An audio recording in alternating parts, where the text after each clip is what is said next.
بسم اللہ الرحمن الرحیم۔ السلام علیکم ناظرین۔ سامان سے لدا ہوا ایک بحری جہاز سفر میں تھا کہ تیز ہواؤں کی وجہ سے وہ الٹنے لگا۔ قریب تھا کہ جہاز ڈوب جاتا۔ اس میں موجود تاجروں نے کہا کہ بوجھ ہلکا کرنے کے لیے کچھ سامان سمندر برد کرتے ہیں۔ تاجروں نے مشورہ کر کے طے کیا کہ سب سے زیادہ سامان جس کا ہوگا وہیں پھینک دیں گے۔ جہاز کا زیادہ تر لوڈ ایک ہی تاجر کا تھا۔ اس نے اعتراض کیا کہ صرف میرا سامان کیوں، سب کے مال سے تھوڑا تھوڑا پھینک دیتے ہیں۔ انہوں نے زبردستی اس نئے تاجر کو سامان سمیت سمندر میں پھینک دیا۔ قدرت کی شان کہ سمندر کی موجیں اس کے ساتھ کھیلنے لگی۔ اسے اپنی ہلاکت کا یقین ہو گیا۔ جب ہوش ہے تو کیا دیکھتا ہے کہ لہروں نے اسے ساحل پر پھینک دیا ہے۔ یہ ایک غیر آباد جزیرہ تھا۔ جان بچنے پر اس نے رب کا شکر ادا کیا، اپنی سانسیں بحال کیے، وہاں پڑی لکڑیوں کو جمع کر کے سر چھپانے کے لیے ایک جھونپڑی سی بنائی۔ اگلے روز اسے کچھ خرگوش بھی نظر آئے۔ ان کا شکار کر کے گزر بسر کرتا رہا۔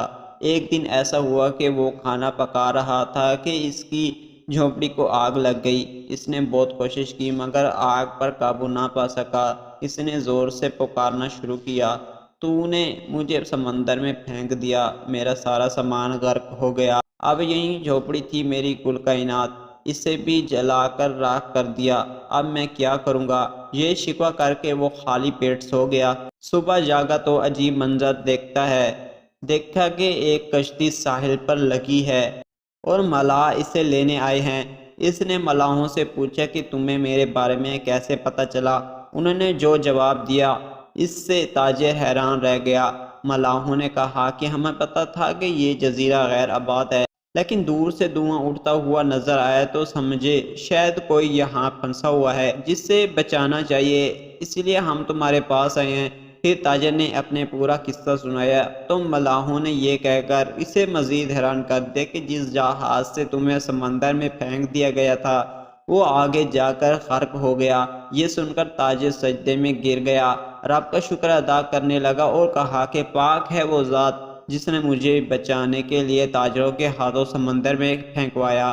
اپنے بندوں کے بارے میں وہیں زیادہ جاننے والا ہے۔ حالات جتنے بھی سخت ہو جائیں، اللہ کی رحمت سے مایوس نہ ہوں، ہر حال میں اپنے رب پر بھروسہ رکھیں۔